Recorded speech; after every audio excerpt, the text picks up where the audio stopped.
The silence of the mountains was a lie. For 4 years, Clara Jensen had told herself that the deep, pine-scented quiet of the Blackwood Range was healing her. But this morning, as a late autumn mist clung to the towering fir trees, that silence felt different. It felt heavy, watchful. Then Baron's growl ripped through the calm.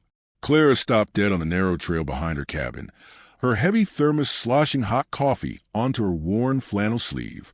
She barely felt the burn. Her entire focus was on the German Shepherd mix standing rigid 15 feet ahead. Baron was not a dog who spooked easily. He was a rescue, a creature of sharp intelligence and subdued intensity. But this wasn't caution. This was a full-stop alert. Every muscle in his powerful frame was taut, his hackles raised into a ridge along his back. He was pointing, nose aimed like a compass needle, at a broad, moss-covered sandstone outcrop half hidden behind a thicket of thorny brush. "Easy, boy," Clara murmured, her voice low and steady. Baron didn't even flick an ear in her direction. A low, continuous snarl vibrated from his chest, a sound so full of primal warning it made the fine hairs on Clara's arm stand up. "What do you see, boy?" she thought, her own senses straining. Her hand went to the sturdy leash clipped to her belt, but she was a heartbeat too slow. Baron lunged. He became a blur of black and tan, vanishing into the wall of fog that curled to the trees like cold breath. "Baron!" she hissed, her heart giving a single, painful jar against her ribs. "Damn it!" She took off after him, her boots slipping on the wet, needle ground. The cold air burned her lungs. By the time she reached the outcrop, she could hear him. It wasn't the sound of digging or thrashing. It was a sharp, frantic scrape of claws on solid stone, mixed with muffled, urgent whines. Then came the bark. Sharp, twice. A deliberate pause. Then a single, final bark. Clara froze, her blood running cold. Baron had a language. That specific sequence, 2 barks, pause, 1 bark, wasn't for animals. It was for objects, for discovery. Asterisk located. Not prey. Asterisk. Her throat tightened. "What is it, baby?" she whispered, pushing forward into the brambles. Thorns snatched at her jeans and jacket, but she barely registered the pain. Baron was half crouched beside a large, flat slab of stone that seemed propped oddly against the base of the larger outcrop. It didn't look natural. It looked placed, like a giant's forgotten shield. And there, poking from the damp, dark space beneath it, was a scrap of fabric, dirty, but unmistakably pale blue. Clara knelt, her knees sinking into the cool, damp earth. She reached out, her fingers closing gently on the cloth. It gave way with a soft, wet tearing sound. It was a child's handkerchief. The edges were frayed, and it was stained with dirt and something darker. But in the center, the embroidery was still visible.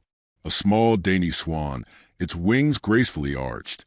Slowly, almost reverently, she brought the fabric to her nose and inhaled. The scent was faint but clear beneath the smell of earth and decay. It wasn't the wild filth of the forest floor. Asterisk medicine. Out here, asterisk. It was a clean, clinical smell of antibiotic ointment. And something else, mild and antiseptic. Baron barked again, one short, sharp sound, then fell silent. Clara didn't tell him to hush. Her mind was already racing, tumbling back through the years.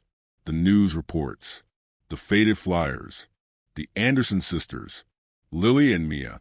They had vanished 4 years ago, gone without a trace. She remembered the case. Everyone in the shadow of the Blackwood Range did. Clara rose slowly to her feet, the handkerchief clutched in her hand. The morning mist was beginning to lift, but in its place a new, sickening clarity was dawning.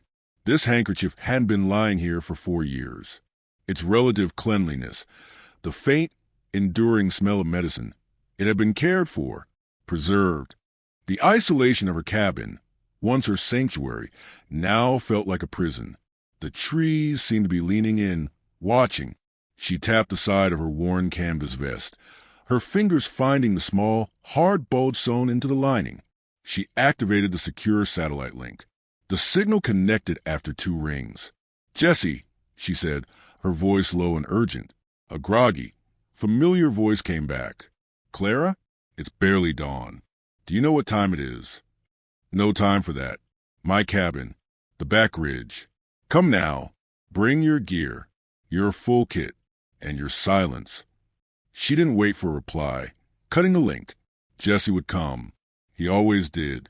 Baron sat now, his ears pricked forward, his intense, intelligent gaze locked on the sandstone slab as if he could see straight through it. He wasn't barking anymore. He didn't need to. The forest, in its vast, silent conspiracy, had finally given up a single, terrible secret. But as Clara looked from the dog to the small, embroidered swan clutched in her trembling hand, she knew with a cold certainty that settled in the pit of her stomach. This wasn't an ending. This was a beginning, a dangerous one. At Bonds Unspoken, we believe every story between a human and their animal companion deserves to be heard. If you agree, please like, share, and subscribe, and don't forget to turn on notifications so you can join us every time another Bond speaks louder than words. The embroidered swan lay on Clara's rough-hewn kitchen table, sealed inside a clear plastic bag. It looked like a tiny, tragic artifact out of place against the scarred wood. Beside it, a chipped ceramic mug sat full of coffee that had long gone cold. Baron rested nearby on a worn oval rug, his chin on his paws. His eyes, however, were not closed. They flicked toward the bag every few seconds, and a low, almost inaudible whine would escape his throat before he stifled it. The dog hadn't relaxed since the moment he'd first growled on the ridge. Neither had his owner. Clara had spent the last 2 hours hunched over her laptop, the weak satellite internet connection sputtering as she cross-referenced missing persons reports. The glow of the screen was the only bright light in the cabin. The log walls around her were lined with books on animal anatomy and botany. A single photograph in a simple wooden frame sat on the mantel. A young girl with a gap-toothed smile, sitting atop a patient-looking chestnut horse. Sarah. The sight of it was both an anchor and a knife to the heart. The search parameters narrowed. Pine Creek County. For years ago, 2 girls, Anderson, Lily and Mia. The older one, Lily, was known to carry a collection of embroidered handkerchiefs, handmade by her grandmother. One of them featured a white swan. Clara maximized a scanned image from the official sheriff's database. The pixelated photo showed a similar handkerchief. The stitch work was identical. The same graceful arch of the neck, the same delicate pattern of the wings. The swan embroidery, it was the same stitch work Sarah had on her pillowcase. The memory hit unbidden. Sarah, at age 6, clutching that small, embroidered pillowcase to her chest as she slept. The parallel was a physical blow. For years, she whispered into the quiet of the cabin, the words sounding like a verdict. It's been here all along, right behind my home. Baron lifted his head, his ears twitching. He let out a soft whiff of air. Clara pushed her chair back, the legs scraping against the pine floorboards. She knelt beside him, burying her hands in the coarse, thick fur of his neck. He leaned into her touch, a solid, warm weight. "You found it, didn't you, boy?" she murmured, her voice thick. "You always know. You always find things that are lost." After Sarah's death, Clara had left everything. She'd walked away from her veterinary practice, sold the house, and watched her marriage dissolve. She had come here, to this cabin on the very edge of the map, telling herself she was saving what was left of her sanity. She needed the silence to scream into, but deep down, she knew the truth. She hadn't been seeking solace. She had been running from the memories, from the pity in people's eyes, from the relentless, happy noise of a world that had moved on without her daughter. Baron had been the one thing that forced her to stop running and start living again. He was half-trained, seemingly half-wild, and completely unwilling to give up on her. In those first, darkest months, it was Baron who dragged her out of bed for his morning walk. It was Baron who demanded to be fed. It was his need that overshadowed her own despair. Their life had fallen into a rhythm marked by the turning of the seasons. She had built a fragile peace, a truce with her own history. And now, with one low growl on a misty morning, Baron had shattered that peace. He had dragged her out of her own grief and into someone else's nightmare. Her hand trembled on the cold mug. She'd stopped counting the days long ago. The helplessness was a familiar foe, but this time it was mixed with simmering, cold anger. She was not the same broken woman who had fled the city. She was someone who knew these mountains now. She knew how to listen to her dog. She grabbed a heavy set of truck keys from a hook by the door. The metal was cold in her hand. "Come on, boy," she said, her voice firm now, decision cutting to the fog of shock. "Let's go talk to Henderson." The name tasted sour in her mouth. Sheriff Miles Henderson represented the world of procedure and polite doubt she had turned her back on. But he also held the keys to the official record. Baron was on his feet in an instant, tail giving a single, determined wag. He knew the jingle of the keys meant action. He trotted to the door, waiting expectantly. The drive down from her cabin was treacherous, the dirt road slick with patches of black ice. Baron stood braced in the passenger seat of the old Ford pickup, his nose pressed to the slight crack in the window. He sniffed the air, taking in the sense of the descent. Clara envied his single-minded focus. Her own mind was a storm of dread and resolve. She hadn't set foot in the town of Pine Creek proper in almost a year. She knew what they saw when they looked at her. The woman who'd lost her child, the recluse with the intense search dog.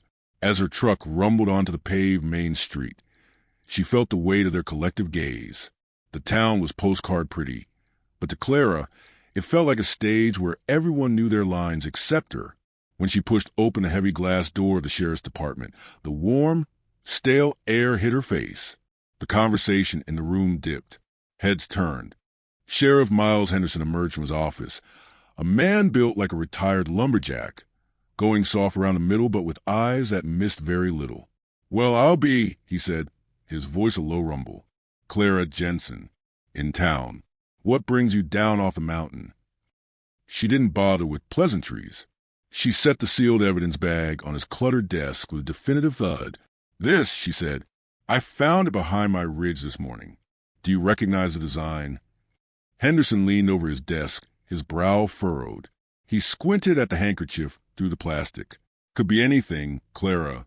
Kids drop stuff all the time in those woods. Tourists." "Not this," Clara said, her tone sharper than she intended. She took a steadying breath. "It's been preserved. It smells like antiseptic. Miles. Antibiotic cream. Someone's been tending to it, keeping it clean. Clara." Henderson sighed, a long, weary sound. "We all remember the Anderson case. But that trail went stone cold years ago.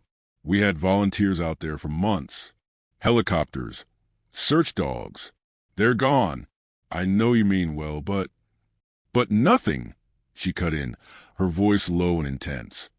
"Your people searched the marked trails, the easy paths. You never look where Baron led me today. That ridge is off map. It's steep, overgrown. You'd only go there if you had a reason to hide." Henderson leaned back in his creaky wooden chair. "And you think after 4 winters up there, 2 little girls are just waiting? Alive?" "I think someone used those mountains," Clara said, her voice dropping to a whisper. "I think someone knew exactly where to hide them, and I think it's not over." For a long moment, the sheriff studied her. He finally shook his head, a gesture of paternalistic dismissal. "You've been alone up there too long, Clara. Sometimes the mind, especially when it's been through what yours has, it can play tricks. You see patterns where there aren't any." "Don't," she said, the words slicing through the air. "Don't you dare finish that sentence." Baron, sensing the shift in her posture, rose to his feet. A low, rolling growl emanated from deep in his chest. Henderson's deputy, who had been shuffling papers at a nearby desk, froze mid-step. Clara reached down without looking and touched her fingers to the dog's collar. "Easy, girl." The command was for Baron, but her eyes remained locked on the sheriff. The tension cracked, thin and sharp as ice. Henderson raised his hands. All right. I'll send a deputy up tomorrow. First light. We'll take a look. But I'm not reopening that case. Clara, not without proof. Real proof." "You'll get your proof," Clara said, scooping the evidence bag from his desk. Her movements were stiff with controlled fury. "You just don't like where it's already pointing. She turned and walked out, Baron falling into step beside her, a protective shadow. The door swung shut behind them. Outside, the snow had stopped. The sky had opened to a hard, blinding blue. Clara climbed into her truck, Baron leaping gracefully into the passenger seat. For a long moment, she just sat there, her hands gripping the steering wheel, her knuckles white. She could feel the old, familiar ache behind her ribs. Lost at a sound. It wasn't the screaming or the crying. It was the silence that came after. Baron nudged her arm with his wet nose, whining softly, pulling her back. Clara looked at him, at his dark, knowing eyes. She saw no doubt there, only certainty. "Yeah," she said, her breath misty in the cold cab. "I know. We're not done." She turned the key, the engine roaring to life. Instead of turning left, back towards the safety of her mountain, she turned right. She drove straight past the turnoff to her cabin, heading deeper instead onto a Forest Service road that narrowed and twisted its way into the heart of the wilderness.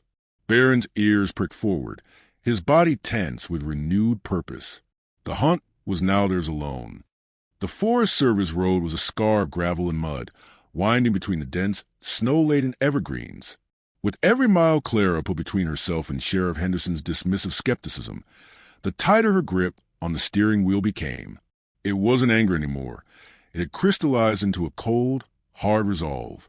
Baron stood steadfast in the passenger seat, his body braced against the truck's lurches, his nose working constantly at the crack in the window. He was a compass needle, and his true north was a mystery hidden in these woods. The road narrowed, the branches of the pines on either side scraping against the truck's sides. Clara followed the coordinates she had marked on her paper map that morning.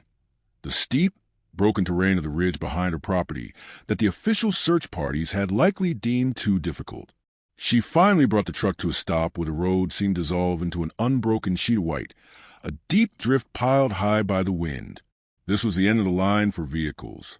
Baron let out a sharp, impatient bark and nudged the door handle with his nose before she had even fully cut the engine.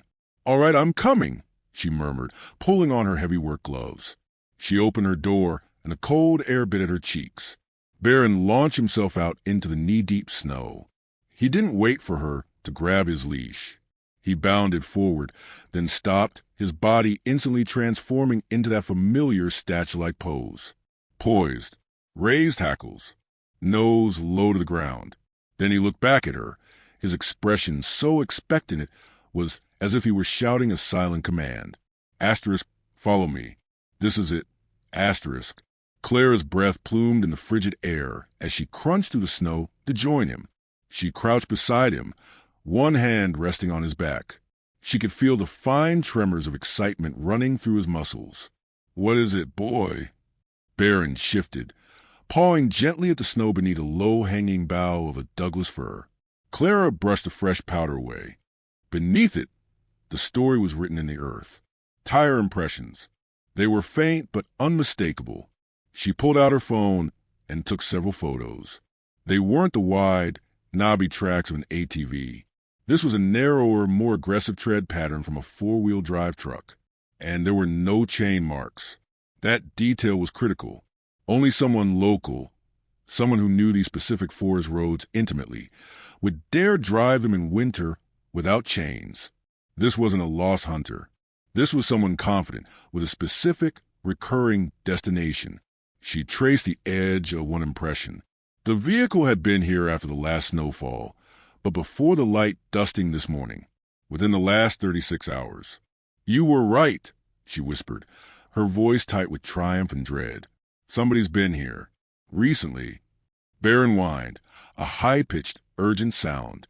His entire body trembled, not from the cold, but from concentration, so profound it seemed to vibrate through him into the ground. Clara rose slowly, her eyes scanning the trees. The ridge loomed above, a dark presence cloaked in pine and lingering fog. She felt that old, familiar pull in her gut, the instinct from her army days. It was a feeling in the air, a silence within the silence. This wasn't a coincidence. A child's freshly tended handkerchief doesn't appear by accident. A local vehicle doesn't venture this far without a powerful reason. Baron nudged the pocket of her coat, where the plastic bag handkerchief was stored, then sat down squarely in the snow, his eyes locked on the forest beyond. He was pointing not just to a location, but to an idea, a presence. "Yeah," Clara whispered. "I smell it, too." It was the scent of a lie, a big, 4-year-old lie that the whole town had accepted. The wind shifted then, moaning through the high branches, and for just a moment, carried on that cold breath, she heard something else, faint but deliberate, a metallic, resonant clang, the sound of a heavy metal latch engaging, a gate closing, or a door being secured. Her head snapped toward the sound, her heart hammering. It came from higher up the ridge, in an area so rugged it was rarely visited. Baron was already facing that direction, his head cocked, a low, continuous growl now rumbling in his chest. He had heard it too. "Come on," she said softly, her voice a tactical decision. "Let's see what else the mountains are hiding." She moved quickly back toward the truck to get better gear. This was no longer a quick look. This was the start of a proper search, and potentially a confrontation. She pulled her heavy backpack in the cab, checking its contents. First aid kit, protein bars, water, extra batteries, flashlight, satellite communicator, and a hunting knife. She strapped her snowshoes to the pack side. As she geared up, the image of the Anderson girls' faces flashed in her mind with painful clarity. Lily with her serious, intelligent eyes. Mia with a gap-toothed smile that reminded her achingly of Sarah. They weren't abstract concepts anymore. They were real girls with real fears. The system had resisted. Sheriff Henderson had doubted. But Baron had persisted. And now, Clara felt the old version of herself, the competent, determined woman who solved problems, stirring back to life, fueled by a righteous fury. Reaching the truck, she saw Baron was already waiting, his tail giving a single, slow wag as she approached. "We're in it now, boy," she said, meeting his steady gaze. No turning back. He let out a soft woof, his breath a cloud in the cold air, and nudged her hand with his wet nose. It was an agreement, a partnership reaffirmed. She took one last look down the empty forest road, the path back to a simple, quiet life of isolated grief. Then she turned her back on it, adjusted the straps of her pack, and followed her dog into the deepening shadows of the trees. The doubt of the town was far behind them. Ahead lay only the truth. The climb was a brutal, silent ascent. Clara's snowshoes kept her atop the deep powder, but each step was a deliberate, energy-sapping effort. Baron, better equipped for the terrain, moved ahead of her, his path a weaving, purposeful line through the trees. He would pause every 20 yards or so, waiting for her to catch up, his ears swiveling like radar dishes. They were moving toward the source of metallic clang, a sound that had etched itself into Clara's mind. It was the sound of human activity in a place that was supposed to be devoid of it. As they ascended, the character of the forest began to change. The tall pines gave way to older growth, where massive, gnarled cedars created dark, cathedral-like spaces underneath. The air grew colder, damper. Baron stopped so abruptly that Clara nearly stumbled into him. They were on a slight, rocky bench on the mountainside, littered with moss-covered boulders. The dog was frozen, not in his usual pointing stance, but in a low crouch, his head extended, his nose twitching rapidly. A growl, so deep it was almost a subsonic vibration, rolled from him. "What is it?" Clara whispered, unclipping the strap on her holster hunting knife. Baron didn't look back. He took a few slow, cautious steps forward toward a particularly large boulder, a monstrous thing of gray stone veined with quartz. It was leaned against another, smaller rock, creating a dark, triangular space at its base. From where she stood, it looked natural. But Baron knew better. He crept to the edge of the darkness and sniffed, then let out a single, sharp bark that was less of a warning and more of a declaration. "Here." Clara approached, her snowshoes making soft shushing sounds. She pulled the powerful flashlight from her pack. At first, she saw nothing but damp earth and exposed tree roots. Then, as she moved the beam, she saw it. A few broken strands of spiderweb, glistening with moisture, stretched across the opening. But behind them, the darkness wasn't solid. It had depth, Dropping to her knees, ignoring the cold seeping through her pants, she shone the light directly into the space. It wasn't just a hollow formed by rocks. It was an entrance, a narrow, vertical fissure in the bedrock itself, almost perfectly obscured by the positioning of the boulder. The opening was narrow, perhaps wide enough for a slender adult to squeeze through sideways. Her heart began to pound again, a frantic drum against her ribs. This was it. This was the secret the mountain was keeping. She was about to call Jesse again when Baron's head whipped around. He looked back down the slope and let out a low woof, a signal of recognition. A moment later, Clara heard it too, the distant, grinding sound of an engine struggling in low gear, followed by the definitive slam of a car door. Jesse was here, and he'd made better time than she'd expected. She and Baron retraced their path down the slope. By the time they reached the clearing, Jesse was already there, leaning against the hood of his beat-up, olive-green Jeep Wrangler. He was a tall man, lean and wiry, with a quiet competence. He wore a faded canvas jacket and a look of grim understanding. You said silence, so I parked a half-mile back and walked the rest, he said by way of greeting. He nodded at Baron, who trotted over and nudged his hand. Hey, Scout, found trouble again, did you? I think it found us, Clara replied, the relief at seeing a friendly face making her feel lightheaded. She held up the evidence bag. Baron dug this out from under a rock slab. It's from the Anderson case. It smells of antiseptic, Jesse. It hasn't been lying in the woods for 4 years. Jesse took the bag, his expression unreadable as he studied the embroidered swan. And the sheriff? He asked, handing the bag back. Doubtful, dismissive, thinks I'm a lonely woman seeing ghosts. A faint smile touched Jesse's lips. He never was the brightest. So, what's the play? Clara pointed up the ridge.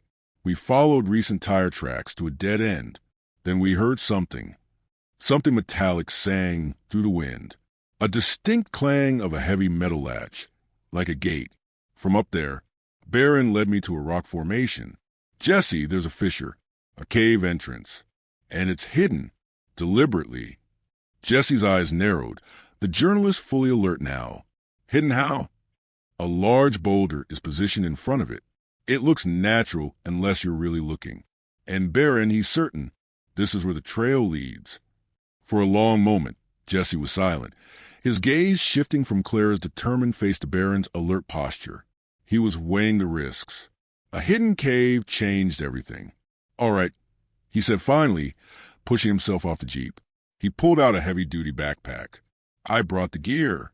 Lights, gas monitor, rope. If we're going in, we do it smart. And we document everything. He patted the camera slung around his neck. No one could dismiss photos. The three of them made their way back up the slope. With Jesse there, the silence felt less oppressive, more tactical. When they reached the rocky bench and the large boulder, Jesse let out a low whistle. Yeah, he murmured, circling the formation. That's not random. That stone was rolled there. He got down and shone his own light into the fissure. Airflow, good. Doesn't smell foul. He clipped a small monitor to his jacket. Clara's throat was tight. This was the point of no return. Do we call it a now? Jesse looked back at her. And tell Henderson what? That we found a hole based on a dog's hunch? He'll get a warrant. It'll take hours. If someone is using this place, that's time for them to clear out. We go in. We see what's there. We get evidence. Then we call. It was what she wanted to hear. Yet the thought of entering that dark space filled her with a primal dread. She looked at Baron. He was seated now, watching them, his tail giving a single decisive thump on the ground. His confidence was contagious. Okay, Clara said, her voice steady. She unstrapped her snowshoes. Let's see what's in there.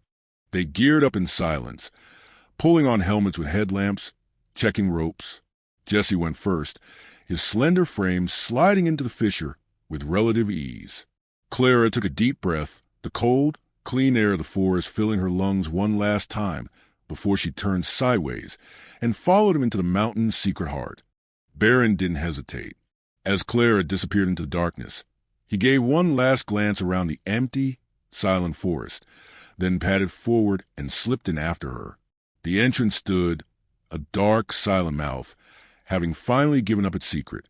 But as the beam of their headlamps was swallowed by the ancient stone, Clara knew the most dangerous secrets were still waiting, deep in the dark.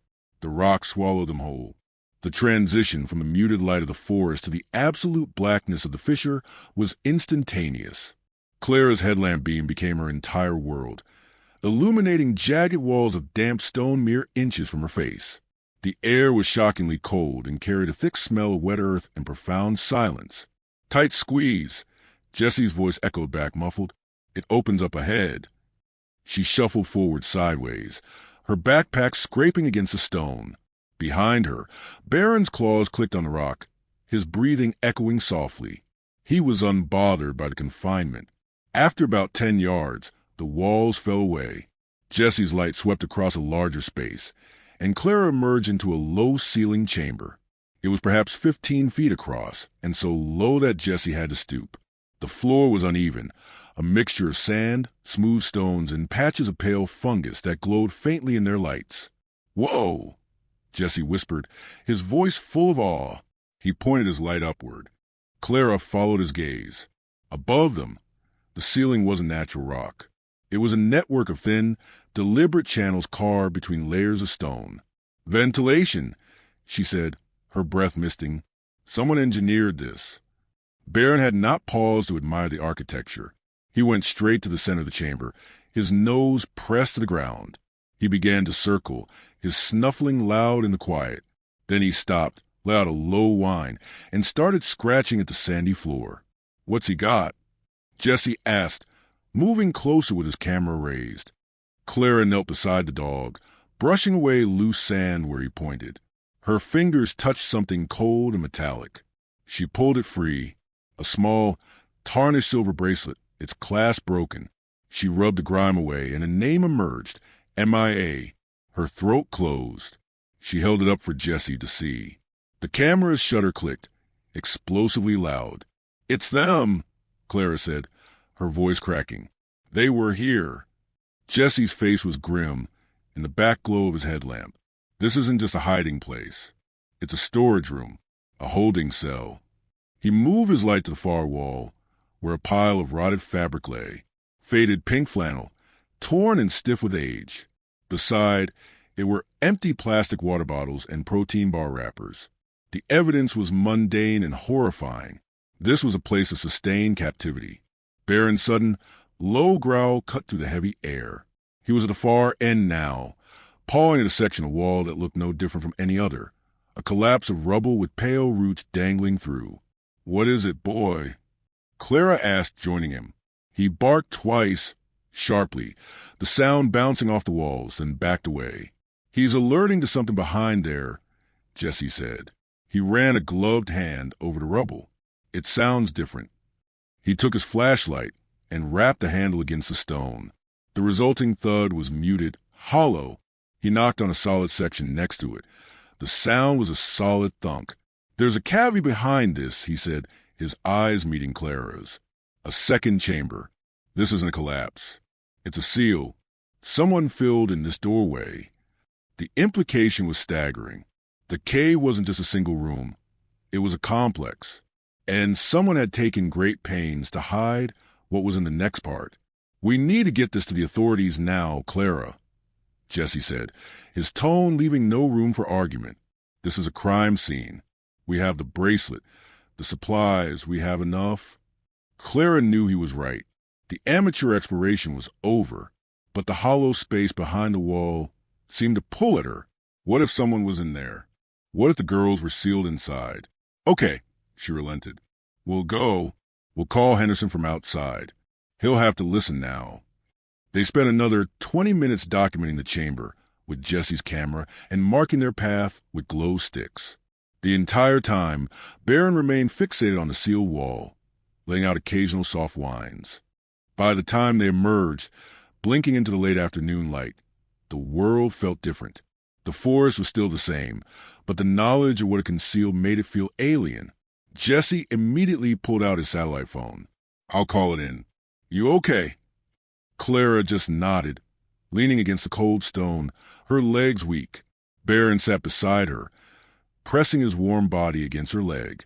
They had found a tomb, but had they found the bodies? Jesse's conversation was terse. He gave coordinates, described their findings, and insisted on speaking to the state police. He hung up. They're mobilizing a forensics team. They'll be here by nightfall. They're treating it as a potential gravesite. The word hung in the air. It was what they had both feared. But Clara's mind kept returning to the handkerchief, the antiseptic smell, the cared-for fabric. It didn't fit with a gravesite. As they trudged back to their vehicles to wait, a new thought chilled her. The hidden cave was a secret, but the only thing more dangerous than a secret is the person who keeps it, and that person was still out there. They had been here recently. They knew these woods, and they now knew their secret was no longer safe. She stopped, causing Jesse to turn back. "Jesse, what if we just tipped our hand? What if whoever did this was watching us go in?" He stared at her, the same dread dawning in his eyes. The isolation that had been their advantage now felt like a trap. "Then we better hope the cops get here fast," he said quietly. "And we don't leave each other's sight." Back at the trucks, they didn't build a fire. They sat in the cab of Clara's Ford, the engine running for heat, watching the road. Baron stood with his paws on the dashboard, scanning the tree line, his body rigid. He felt it too. The balance had shifted. They were no longer the hunters. They had become the hunted. The weight in the cold cab felt endless. Every creak of a tree branch made Clara's nerves jangle. Jesse sat stoically, cleaning his camera lens. Baron stood between them, his paws on the dashboard, a living statue of vigilance. The cavalry arrived with force that shattered the mountain's peace. Not just Henderson's cruiser. An hour after Jesse's call, 3 black Suburbans navigated the treacherous forest road with aggressive confidence. They plowed through the snowdrift, fanning out in the clearing.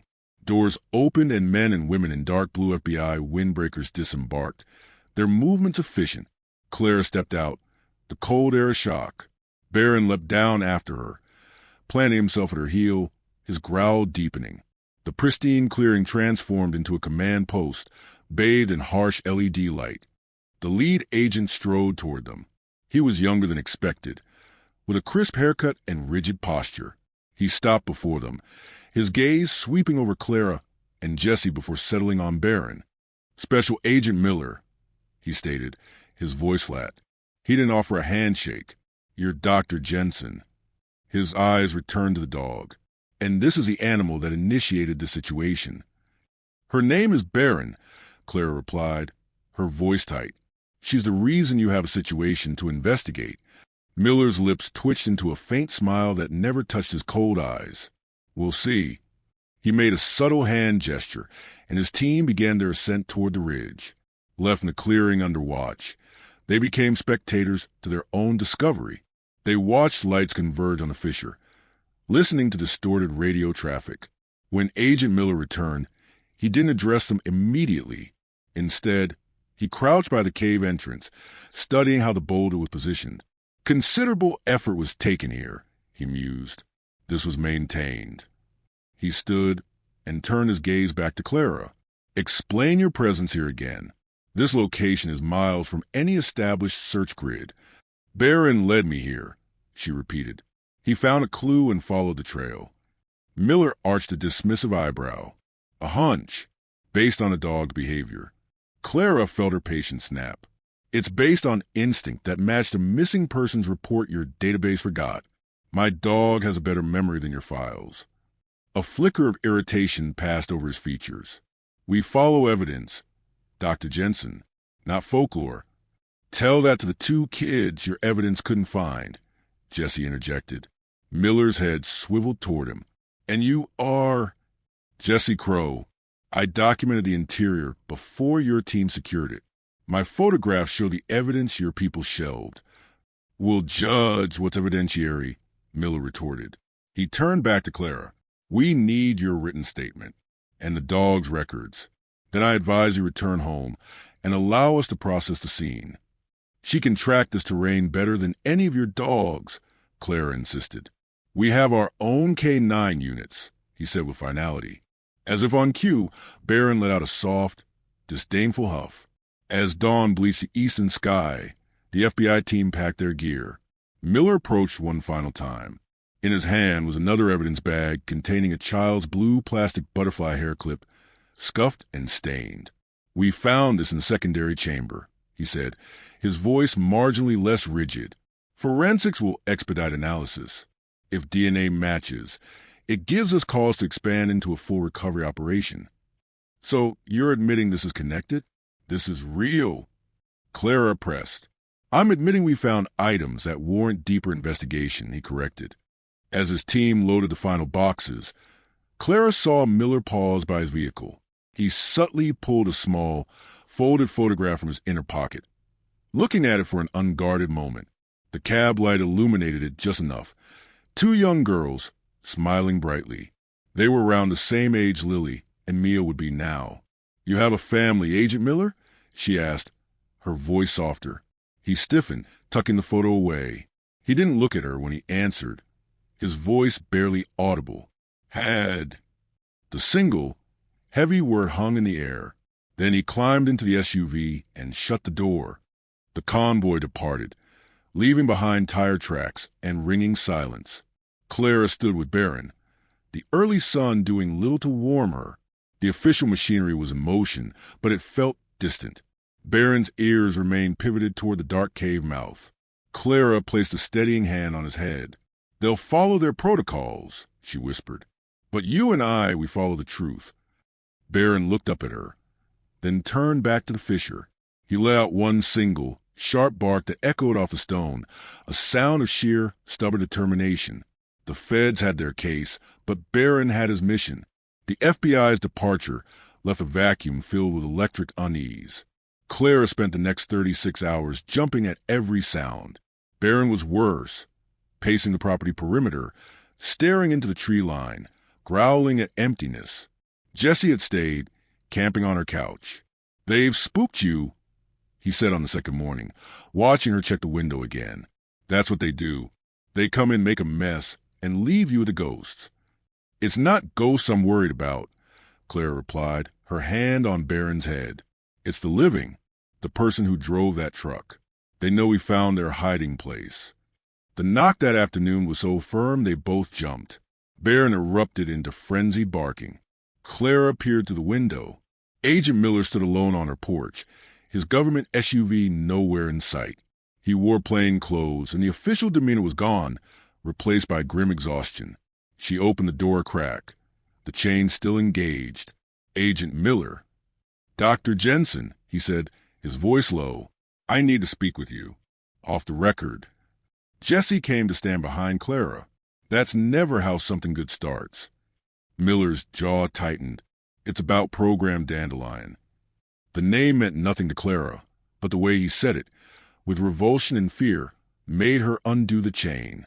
He stood awkwardly in her living room, his eyes taking in the humble surroundings before landing on Baron, who hadn't stopped his warning growl.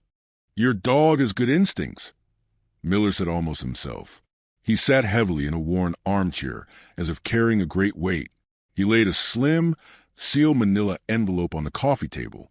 The pages inside were stamped with classified warnings. "What is this?" Clara asked, hovering by the fireplace. "The reason the Anderson case was buried," he said, his voice flat. "Program Dandelion. Department of Youth Reintegration. On paper, it placed at-risk minors into supervised foster facilities, supposed to give them a fresh start." Jessie picked up the envelope, his journalist's curiosity overriding suspicion. "On paper, in practice," Miller continued, his gaze fixed on the coalwood stove, "it became a black site for kids. An internal probe found massive fraud, abuse, neglect, falsified records." Clara's hands tightened on the mantel. Baron's ears flicked, catching the tension in her posture. Miller pointed to a list of names. Clara's heart seized when she saw it. Anderson, Lily. "They were part of this?" she whispered, the horror dawning. "They were in this program before they disappeared?" Miller nodded slowly. "Lily Anderson was registered in a Dandelion home 6 months before she vanished. I was part of the investigation team before it was shut down. The case was sealed. National security, they said." "So you knew?" Clara said, her voice trembling with rage. You knew this program was a nightmare, and you knew the Andersons were connected, and you did nothing. I knew something was wrong, he shot back, his composure cracking. His eyes were wide, pleading. I was a junior agent. I filed my report, and then I was told to drop it. My career was on the line. I didn't know it would lead to this. I didn't know children were being disposed of. The word hung in the air, ugly and final. Baron, who had been resting by the window, suddenly stood. He trotted to the door, gave 2 sharp barks, then another. His body was rigid, his focus absolute. Clara's instincts flared. Something's outside. They followed Baron off the porch and down the slope behind the cabin. Miller, despite his inner turmoil, moved with trained alertness, his hand drifting toward his concealed sidearm. Baron moved with laser focus, his nose brushing the ground. He circled a wide, ancient spruce, then stopped dead. He pointed at the base of the tree. Clara knelt, brushing away pine needles. There, half buried in the soil, was a hair clip, a simple blue plastic butterfly, identical to the one Miller had shown them in the evidence bag. Her fingers closed around it, and she froze. It was warm, not just sun-warmed. It held residual body heat, as if it had been resting against a living person's scalp moments ago. Jessie, leaning over her shoulder, whispered, Clara, that hasn't been here long. Baron began pacing again, his nose testing the wind, turning toward the ridge. Clara held the clip in her palm, the faint warmth of terrifying countdown clock. Ethan, she said, use his first name, her voice tight. How far does this program's reach extend?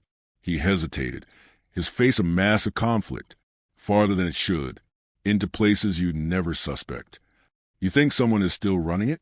After all this, she pressed. His silence was confirmation enough. Clara turned the clip in her hand. Plastic doesn't hold heat this long. Someone dropped this minutes ago. Baron whined low in his throat, his eyes fixed on the tree line.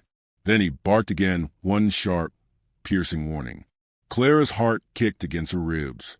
Baron, what do you smell? The dog didn't move, just stared toward the slope, ears forward, body a tense bowstring. Then he began backing up slowly, putting himself between them and the threat. Miller scanned the trees. We need to go back inside. Now! Clara shook her head, her stubbornness rising. If she's alerting, someone is still here. Right now. The forest answered with profound silence. No birds, no rustle of squirrels. Then, from the deep shadows between 2 thick firs, a figure moved.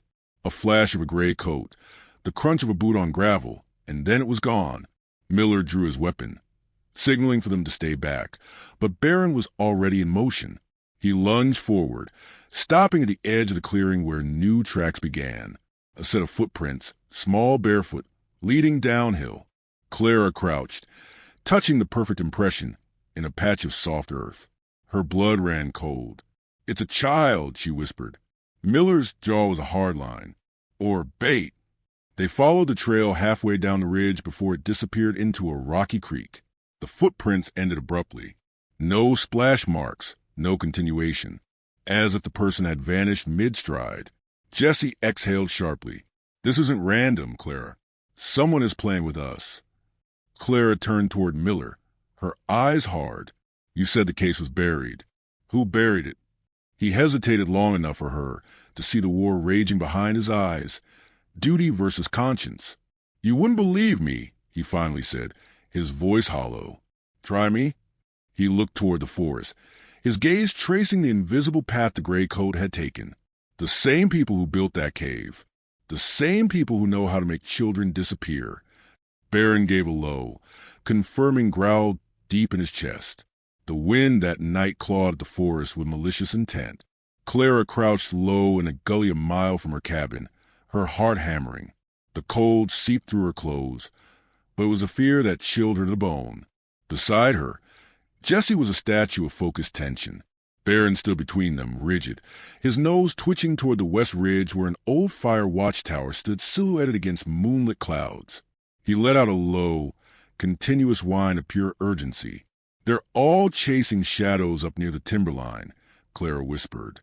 Miller's diversion worked too well. Baron started moving before either could say another word. His stride was slow, deliberate. He ignored the overgrown path, leading them through a brutal tangle of thorny bushes. The only sounds were their cautious footsteps and the relentless wind. After 10 minutes of grueling progress, they reached the watchtower, a sunken, decaying structure being digested by the forest. But Baron didn't hesitate. He trotted directly to where several planks had been recently ripped loose. Fresh, pale splinters stood out against the weather-beaten wood. Clara's pulse throbbed in her neck.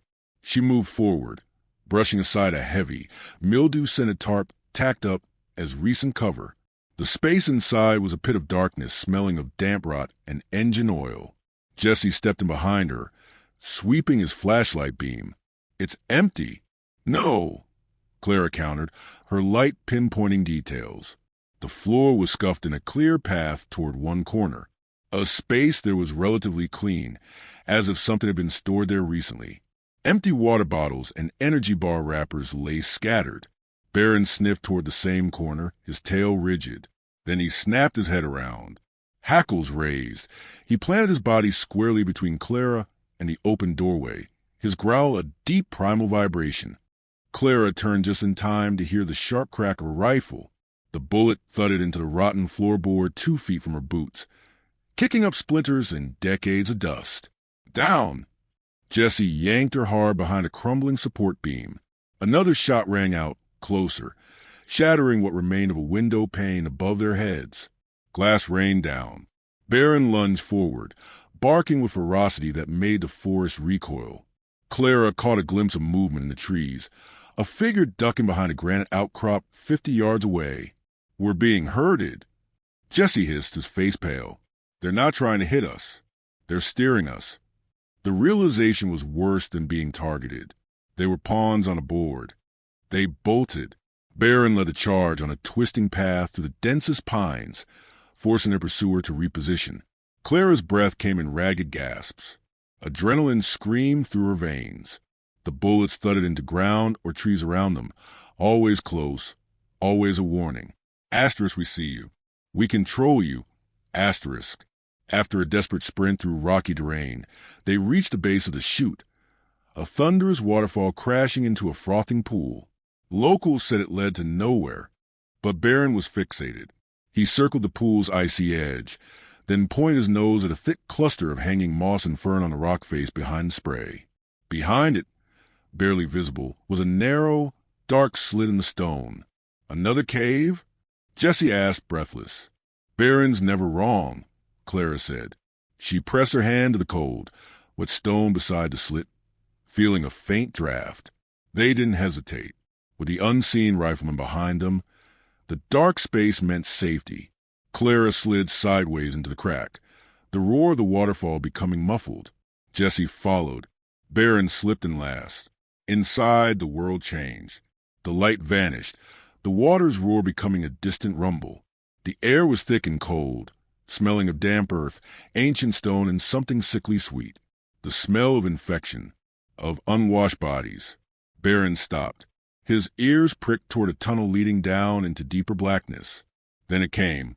A voice, so faint it was almost a trick of the mind. "Please." Clara froze. "Did you hear that?" Jesse nodded, his eyes wide. It wasn't an echo.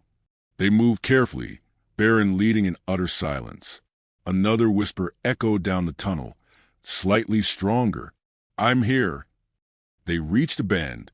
Clara flicked on her penlight. The narrow beam sliced through the oppressive darkness to land on a handprint smeared on the stone wall at waist height. Small, a child's hand. The substance was dark, dried blood.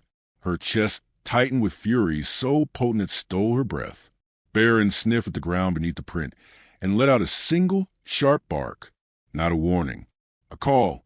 "I have found you." Someone else was down here, alive. Behind them, the sound of the waterfall shifted subtly. Someone had entered the passage. Clara spun around, her light stabbing back the way they came. Lighted up, but there was no one there. Yet, when she turned back, the whisper was closer, desperate. A single, choked word that echoed in the terrifying silence. "Help!" Baron growled low and protective. He positioned himself against Clara's leg, a living barrier. She knelt beside him, her fingers finding his rough fur. "We're coming," she whispered into the dark, the words a vow. "Hold on." Then they moved, plunging deeper into the absolute dark where the truth and the trapped were waiting. And someone, somewhere in the chilling blackness, still had just enough breath left to beg for a rescue that was now only feet away, yet still impossibly far. The rock passage narrowed until Clara had to crawl, the rough stone scraping her knees. The only sounds were her frantic breathing and Baron's pause ahead.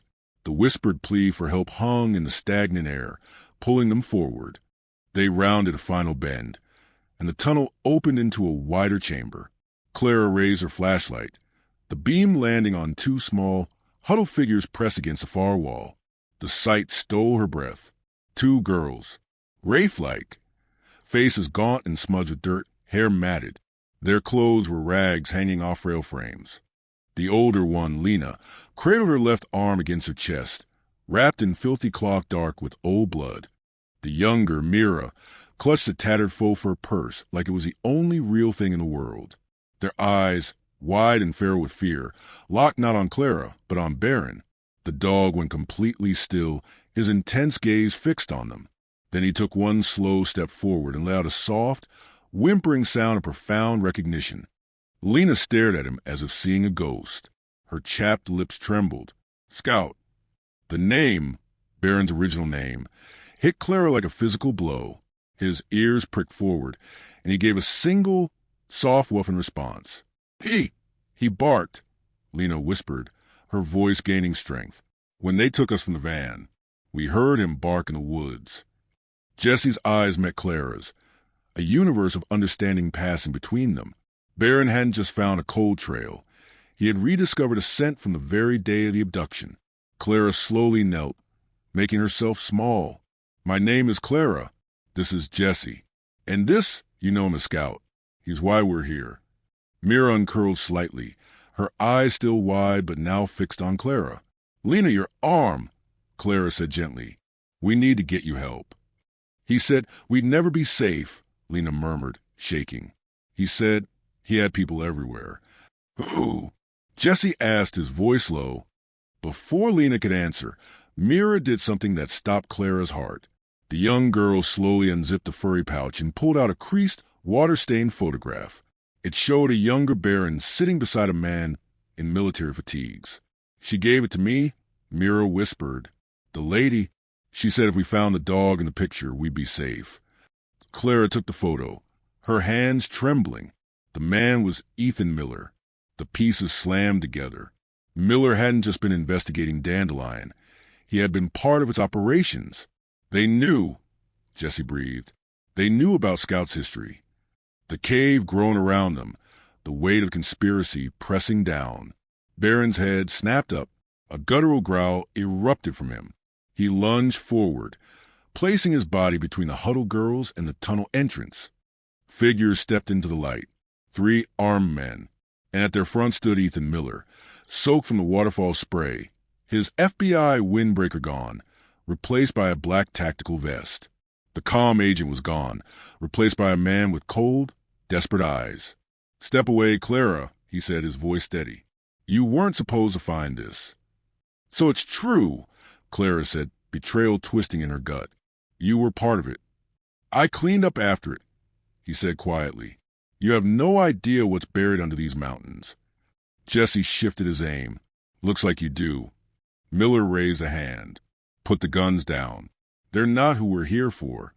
Baron barked, a sharp sound that made one man flinch. "Control your dog," Miller said. "He's the only one here I trust," Clara shot back. Mira clung to Clara's sleeve. "He helped them," she whispered. "He came with the van. He gave us blankets." Clara turned slowly back to Miller. "You transported them. You moved them, hid them." "They were leverage," Miller said, the truth spilling out. "And if you think you're walking out, you're wrong. The program is bigger than you imagine." Before Clara could react, Baron moved. With an explosive lunge, He shot forward, teeth bared, aiming for Miller's gun hand. The agent stumbled back with a grunt. One of his men raised a rifle. A single gunshot cracked through the cave. Baron yelped, a sharp, pained sound, and staggered back, crimson blooming across his shoulder. "Baron!" Clara screamed, dropping to her knees as he limped toward her. She pressed her hand against the wound, blood coating her fingers. Miller barked another command. "Stand down." I said alive, but another gun cocked behind them. A different, closer click. "You haven't changed, Ethan," said a familiar, weary voice from a side passage. "Still following orders you know are wrong." All eyes turned. A woman stepped into the chamber, soaked to the bone, her face lined with years and guilt. Linda Hayes, Miller's former partner. She raised her pistol, aimed directly at Miller. "Drop your weapon." His mouth twisted. "You shouldn't be here." "Neither should you," she said, her voice cold. "I told you this would come back around. You signed the same contracts I did." "I tore mine up," Linda said, her eyes flicking to Baron, then to Clara. "Now you'll answer for what you did to these kids." He took a step closer. "You won't shoot me." Without another word, she fired. The shot hit Miller in the shoulder, spinning him into his men. The cave erupted into chaos. Shouts, boots, more gunfire. "Get them out, Clara." Linda shouted, "I've got your back." Clara didn't hesitate. She shoved the girls toward the exit. "Move. Now!" Jesse covered their retreat, firing precise shots into the shadows. Baron, limping and bleeding, refused to be left behind. He pushed forward, a stumbling but determined barrier. They scrambled back through the tight tunnel, the firefight fading behind them. Outside, the world was a maelstrom of ice and mist. Clara waded into the chest-high pool, the cold like 1,000 needles. She pulled Mira close. Jesse came with Lena. Halfway across, a bullet struck the water inches from Baron's flank. Clara spun. Miller stood at the waterfall's edge, one arm useless, blood streaming from his shoulder, his good hand aiming directly at them. Then Linda appeared behind him. "No more," she said, her voice flat and final. Miller turned. Linda fired once. The shot was clean. He dropped, his body vanishing into the churning pool below. The waterfall swallowed the echo. By the time they reached the opposite bank, Baron collapsed against Clara's knees. She pressed her hand hard against his wound. "You're okay," she whispered, her voice breaking. "You're the bravest of us all." He looked up at her, panting, his eyes clear and trusting. He licked her wrist, his tail giving one feeble thump. Clara glanced across the water. The waterfall roared on, a white veil hiding every trace of the fight and the truth that had almost been buried forever.